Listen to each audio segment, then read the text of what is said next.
సింగమూరే గలీన ఒకడు కాంగ్రెస్ సూర్యుడు మన రేవంత్ అన్నాని గదీసి అడిగే ఉన్నాడు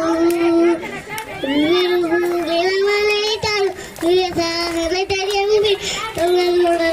తంబతాడు మన రేవంత్ అన్న పెద్ద ఇంటికి పండుతాడు సోనియమ్మ దివెలతో రావులన్న సైనికుడై పెద్దగోడుగా యుద్ధం చేయ సినిమాయేవంత అన్న దాడులన్నీ జరిగినా గాని దడవలేదు రేవంత్ అన్న అంతకంతకు ఎత్తుకు పెరిగా